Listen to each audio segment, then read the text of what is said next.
پاکستان کے اندر دہشت گردی جو کہ آج سے 10-15 سال پہلے 20 سال پہلے اس نے سر اٹھایا تو عظیم قربانیوں کے نتیجے میں وہ مکمل طور پر اس کا صفایا کر دیا گیا، اور میرا خیال ہے کہ عصر حاضر کے اس دور میں شاید دنیا میں اس کی کوئی دوسری مثال ملتی ہو، اور تقریباً 70-80 ہزار پاکستانیوں نے اپنی جانوں کو نذرانہ پیش کیا، جس میں افواج پاکستان کے افسر سپاہی، ان کے بچے، پولیس کے افسر سپاہی، ان کے بچے، لا انفورسنگ ایجنسیز، عام پاکستانی، چاروں صوبوں میں بسنے والے پاکستانیوں نے، وہ ڈاکٹرز، مائیں، بچے، طالب علم، استاد، انجینئرز، ڈاکٹرز، لائرز، یعنی زندگی کے ہر شعبے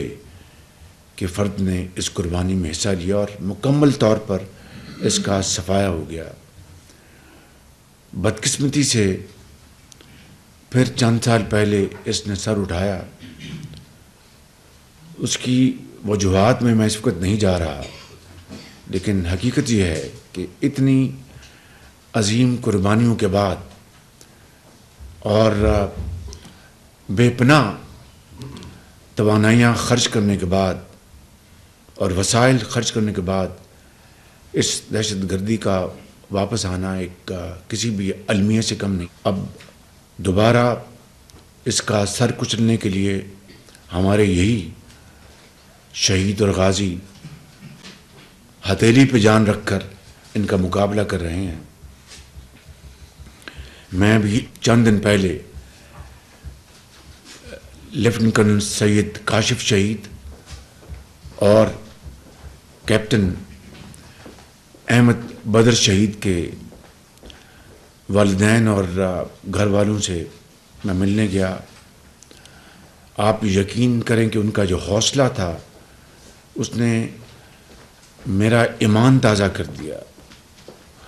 دونوں کے والد گرامی اپنا لخت جگر جو اس دنیا سے چلے گئے، انتہائی حوصلے میں تھے، اور کیپٹن احمد بابر کے والد خود بھی ایک ریٹائرڈ فوجی ہیں۔ انہوں نے مجھے کہا کہ شہباز شریف، میرا ایک ہی اکلوتا بیٹا تھا، یہ 23 سال کا کپتان، اور 4 بہنیں، تو اللہ نے مجھے ایک بیٹا دیا، اللہ نے واپس لے لیا، یہ اس کی امانت ہے۔ میں اس کی رضا پر پوری طرح میں نے سر جھکایا ہے، وہ اللہ ہے، سب کچھ اسی کا ہے، لیکن میرے بیٹے نے وطن کے لیے جو عظیم قربانی دی ہے، مجھے اس کے اوپر بڑا فخر ہے۔ اور یہ میری بیٹیاں بیٹھی ہیں، اور ان کی والدہ بھی تھی، ان کے اس بچے کی، ان کا جو حوصلہ برداشت میں نے دیکھا، یقین کیجیے گا کہ ایمان تازہ ہو گیا۔ مگر اس نے ایک بات کہی کہ وزیر اعظم، ان دہشت گردوں کا مکمل خاتمہ ہونا چاہیے۔ تو میں نے ان کو یقین دلایا کہ انشاءاللہ حکومت پاکستان اور افواج پاکستان مل کر اس کا خاتمہ کرنے کا پورا عزم رکھتے ہیں، اور یہ ہوگا انشاءاللہ، دوبارہ پھر ہوگا۔ اور اس کے ساتھ ساتھ میں نے ان کو یقین دلایا کہ یہ جو سرحد پار سے جو دہشت گردی ہو رہی ہے، اس کو اب ہم مزید اس کو برداشت نہیں کر سکتے۔ پاکستان کی سرحدیں دہشت گردی کے خلاف ریڈ لائن ہیں، اور ہم اپنے ہمسایہ برادر ممالک کے ساتھ انتہائی امن کے ماحول میں رہنا چاہتے ہیں، اور انتہائی اچھے طریقے سے رہنا چاہتے ہیں۔ ہم ٹریڈ، کاروبار اور ہر قسم کے جو باہمی جو ہمارے جو ریلیشنز ہیں ان کو بڑھانا چاہتے ہیں، لیکن اگر بدقسمتی سے اگر ہمسایہ ملک کی زمین دہشت گردی کے لیے استعمال ہوگی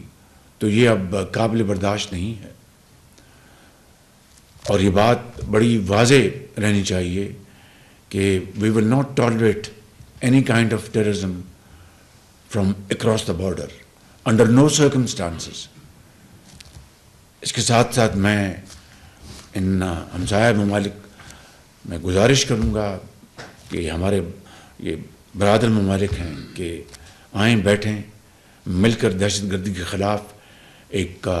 لاعمل تیار کریں، جس کے اوپر ہم سنجیدگی کے ساتھ اور انتہائی سنسیئرٹی آف پرپس کے ساتھ اس کے خاتمے کے لیے مل کے کام کریں گے تو اس سے بہتر خطے میں امن قائم کرنے کے لیے،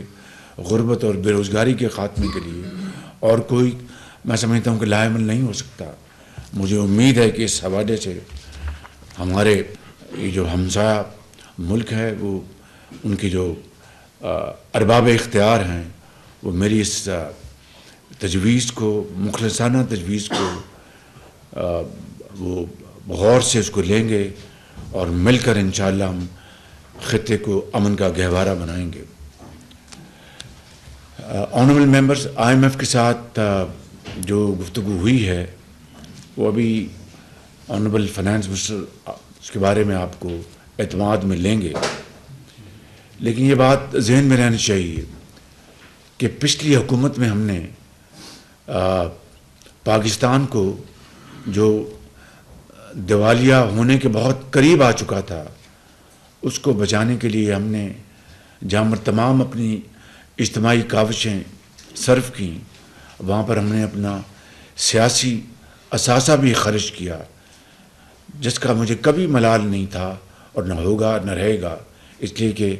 اگر اسٹیٹ آف پاکستان بچ گئی تو ریاست بچ گئی تو سیاست بھی انشاءاللہ بچ جائے گی۔ اب پھر آئی ایم ایف کی ٹیم آئی ہوئی ہے، شاید آج چلی جائے گی سیکنڈ اور لاسٹ ریویو کے لیے، اور ابھی فائنانس منسٹر اس بارے میں بتائیں گے، مگر آئندہ بھی ہمیں ایک نئے پروگرام کی ضرورت ہے، خوشی کے ساتھ نہیں بامر مجبوری، کہ ہم نے اپنی جو معاشی جو فاؤنڈیشن ہے اس کو ہم نے بحال کرنا ہے، اس کو ہم نے پاؤں پہ کھڑا کرنا ہے اور قرضوں سے جان چھڑانی ہے۔ میں آپ کو یقین دلاتا ہوں آج اس فورم کو اور اس فورم کے ذریعے پوری قوم کو کہ ابھی تک میرے جتنے بھی برادر ممالک اور دوست ممالک کے جو ایمبیسڈرز ہیں ان سے میری جو ملاقات ہوئی ہے، میں نے انتہائی عاجزی کے ساتھ مگر واضح انداز میں ان کو یہ گزارش کی کہ ہم اب آپ کے ساتھ سرمایہ کاری، چاہے وہ زرعی فیلڈ ہے، انفارمیشن ٹیکنالوجی ہے، مائن اینڈ منرلز ہیں، صنعتی